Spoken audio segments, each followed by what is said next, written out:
بسم اللہ الرحمن الرحیم۔ پیاری بہنوں اور بھائیوں، آپ سب کو چینل یسرب کے بارے میں خوش آمدید۔ آپ سب سے گزارش ہے کہ ایک بار صدقے دل سے درود ابراہیمی پڑھ لیں۔ پیاری بہنوں اور بھائیوں، جب حضرت امام حسن علیہ السلام جب دنیا سے جا رہے تھے اور زہر کی وجہ سے جگر کے ٹکڑے ہو کر نکل رہے تھے تو امام حسن علیہ السلام ایک عالم کرب میں تھے۔ جب آخری وقت آیا تو آپ نے فرمایا میرا قاسم کہاں ہے، ذرا بلا لو۔ اس وقت جناب قاسم کی عمر صرف 3 سال کی تھی۔ جناب قاسم کو لایا گیا۔ 3 سال کا بچہ امام حسن نے سینے سے لگایا، اس کا ماتھا چوما، بہت دیر تک سینے سے لگائے ہوئے روتے رہے۔ اب باپ کو جو روتے دیکھا تو یہ بچہ بھی چیخ چیخ کر رونے لگا۔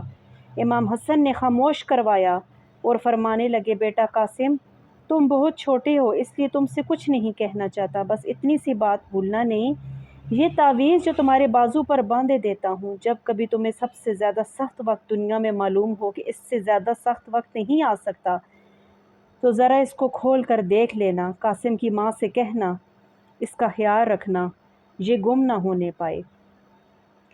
تعویذ بندھا ہوا ہے، عاشور کا دن آ گیا ہے۔ اب بچے کی عمر ہے 13 سال۔ امام حسین اپنے بھائی امام حسن کے عاشق تھے۔ یہ عام کتابوں میں ہے کہ جب کبھی امام حسن اور امام حسین علیہ السلام ایک جگہ بیٹھ جاتے تو امام حسین بڑے بھائی کے سامنے گفتگو نہیں کرتے تھے، اتنی بات تھی اور اتنا احترام تھا۔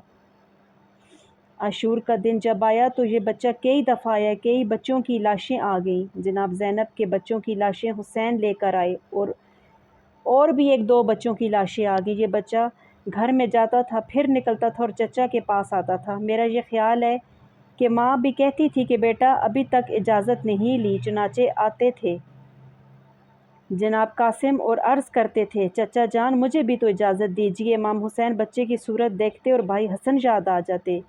امام حسین گلے سے لگا کر رو دیتے اور فرماتے کہ بیٹا ابھی ذرا ٹھہر جاؤ۔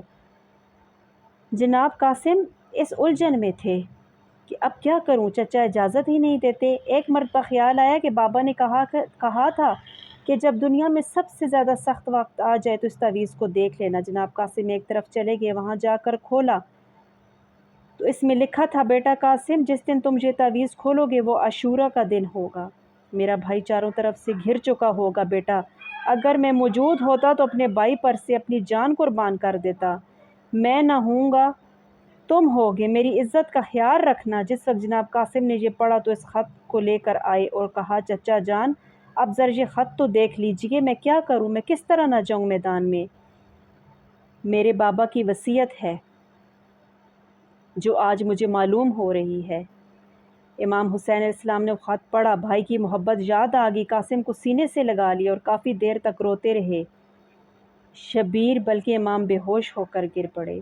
تمام واقعہ کربلا میں آپ کسی کتاب میں نہ دیکھیں گے کہ امام حسین علیہ السلام کسی کی رخصتی کے وقت بے ہوش ہوئے ہوں، یہاں تک کہ جناب علی اکبر گئے تو امام حسین نے خود سوار کیا، خود اپنا امامہ اتار کر علی اکبر کے سر پر رکھا، لیکن قاسم کی روانگی کے وقت بھائی حسن کو یاد کر کر اتنا روئے کہ بے ہوش ہو گئے۔ جب ہوش میں آئے تو جناب قاسم نے عرض کی کہ اب تو اجازت دے دیجئے۔ فرماتے ہیں کہ بیٹا جاؤ، اب میں کیا کروں، مگر اپنی ماں سے تو پوچھ لو۔ آئے ہائے، جناب قاسم دروازے میں کھڑی ہیں، فروہ دیکھتے ہی کہتی ہیں، بیٹا اجازت مل گئی؟ قاسم نے کہا، اماں مل گئی۔ فرماتی ہیں، اچھا بیٹا جاؤ اور ماں کو سرخرو کرو۔ جناب قاسم آئے اور امیر المومنین علیہ السلام کے پوتے تھے، آخر داد شجاعت دی، مگر چاروں طرف سے جب گر گئے تو کسی کی تلوار لگی، کسی کا نیزہ لگا، گھوڑے سے جو گرے تو عزاداران اہل بیت ادھر کے گھوڑے ادھر گزر گئے اور ادھر کے گھوڑے ادھر گزر گئے۔ ارے 13 سال کا بچہ اس کی ہڈیوں اور گوشت میں تھا ہی کیا، مگر گرتے گرتے آواز دی، چچا جان اب میں جا رہا ہوں، ایک مرتبہ زیارت کروا دیجئے۔ حسین روتے ہوئے آئے، یزیدیوں کو تلوار سے ہٹایا، ارے قاسم کی لاش پر پہنچے، مگر قاسم کی ایسی حالت تھی کہ دنیا سے جا چکے تھے۔ قاسم کو اٹھایا، منہ پر منہ رکھا، سینے کو سینے سے ملایا، مگر 13 سال کے بچے کی لاش کی یہ حالت تھی کہ پاؤں زمین پر گھسیٹتے ہوئے آ رہے تھے۔ ہوا کیا؟ گھوڑوں نے وہ کیا جو کسی شہید کے ساتھ نہیں کیا۔ جب خیمے میں پہنچے تو زینب انتظار میں تھیں۔ امام حسین علیہ السلام قاسم کی لاش اٹھائے ہوئے آ رہے تھے۔ ان کے ہاتھوں میں قاسم کی لاش تھی۔ امام حسین علیہ السلام نے جب یہ دیکھا تو وہ بہت ہی زیادہ، ان کی حالت بہت زیادہ غیر ہو چکی تھی۔ امام حسین نے قاسم کی لاش زمین پر لٹا دی۔ ماں خیمے کے ساتھ کھڑی ہوئی ہیں اور دیکھ رہی ہیں جب تک حسین روئی نہیں۔ جب حسین باہر نکلے تو ایک مرتبہ کہا، بیٹا قاسم، مجھے تم نے سرخرو کر دیا۔ آپ سب بہن بھائیوں سے گزارش ہے کہ میرے چینل کو سبسکرائب کر دیں۔ شکریہ، جزاک اللہ۔